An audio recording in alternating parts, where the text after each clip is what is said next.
ሰላም እግዚአብሔር ቤተሰቦች ከማህበረ ቅዱሳን ቴሌቪዥን የዕለቱን አጫጭር መረጃዎች ይዘንላችሁ ቀርበናል። ሊቃውንቱ ስለ ቤተ ክርስቲያን የሚመክሩበትን ጉባኤ ሊያዘጋጅ መሆኑን በአዲስ አበባ ሀገረ ስብከት የሊቃውንት ጉባኤ አስታወቀም። ጥቅምት 1 ቀን 2018 ዓ.ም የሚካሄደው ጉባኤው በአዲስ አበባ ሀገረ ስብከት ስር ያሉ ሊቃውንት ቤተ ክርስቲያንን ማስተዋወቅ ቀዳሚ ዓላማው ያደረገ ሲሆን የሀገረ ስብከቱን ሊቃውንት አገናኝቶ ስለ ቤተ ክርስቲያን እንዲመክሩ ማድረግ ላይ ያለመ እንደሆነም ተመላክቷል። በተጨማሪም ሊቃውንቱ ጉባኤውን ለማጠናከር የራሳቸውን ድርሻ እንዲወጡ ማሳሰብን ዓላማው ያደረገው ስብሰባው ሊቃውንቱ ቤተ ክርስቲያንን የመጠበቅ ኃላፊነታቸውን እንዲወጡ ምክረ ሐሳብ ለመስጠትም እንደሆነ ተመላክቷል። መረጃው የአዲስ አበባ ሀገረ ስብከት ሚዲያ ነው። ከ11 ሺህ በላይ ለሚሆኑ ሰንበት ተማሪዎች እውቅና ሊሰጥ መሆኑን በአዲስ አበባ ሀገረ ስብከት የሰንበት ትምህርት ቤቶች አንድነት አስታወቀም። በአዲስ አበባ ሀገረ ስብከት የሰንበት ትምህርት ቤቶች አንድነት የቤተ ክርስቲያንን ተልእኮ ማዕከል በማድረግ ወጥ የሆነ ስርዓተ ትምህርት ሲያስተምር መቆየቱ ይታወቃል።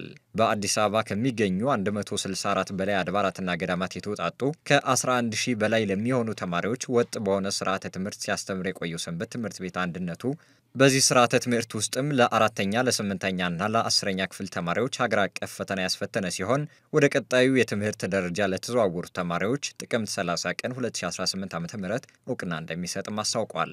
መረጃው በአዲስ አበባ ሀገረ ስብከት የሰንበት ትምህርት ቤቶች አንድነት ነው።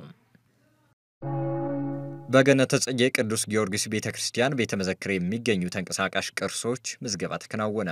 በገነተ ጽጌ ቅዱስ ጊዮርጊስ ቤተ ክርስቲያን ቤተ መዘክር በርካታ መንፈሳዊና ሀገራዊ ታሪክን የሚዘክሩ ቅርሶች እንደሚገኙ ይታወቃል። እኒህ ቅርሶችም ታሪክን ለነገ ትውልድ ከማሻገርና የገቢ ምንጭ ከመሆኑም በላይ ለተለያዩ የምርምር ስራዎችና የእውቀት ምንጭ ሆነው በማገልገል ረገድም ያላቸው ድርሻ ጉልህ መሆኑ ይታወቃል። በመሆኑም የቅርሶቹን ደህንነት በመጠበቅ እንዳይጠፉና እንዳይበላሹ አስፈላጊውን ትኩረት ለመስጠት እንዲሁም ተገቢውን እንክብካቤ እንዲያገኙ በአራዳ ክፍለ ከተማ አስተዳደር ባህል ኪነ ጥበብና ቱሪዝም ጽሕፈት ቤት የቅርስ ጥበቃና እንክብካቤ ቡድን ተንቀሳቃሽ ቅርሶቹን መዝገባ አድርጓል። መረጃው የገነተ ጽጌ ሚዲያ ነው። ዜማው ጥበብ የተሰኘ የስልክ መተግበሪያ ተዘጋጀ። በማህበረ ቅዱሳን ዜማና ኪነ ጥበባት ማዕከል ከኢንፎርሜሽን ቴክኖሎጂ አገልግሎት ጋር በመተባበር የተዘጋጀው ዜማው ጥበብ የተሰኘው የስልክ መተግበሪያ ማህበሩ እስካሁን በተለያዩ የህትመት ውጤቶች ለመላው ኦርቶዶክሳውያን ሲያደርስ የነበረውን የመዝሙርና የኪነ ጥበባት ውጤቶችን በተሻለ ሁኔታ ተደራሽ ማድረግ እንደሚያስችልም ተገልጿል። ማዕከሉ አባላቱን በማስተባበር በ2017 ዓ.ም ከኢንፎርሜሽን ቴክኖሎጂ አገልግሎት ጋር በመተባበር ሲሰራ ቆይቶ ከመስከረም 2018 ዓ.ም ጀምሮ አገልግሎት ላይ መዋሉንም አሳውቋል።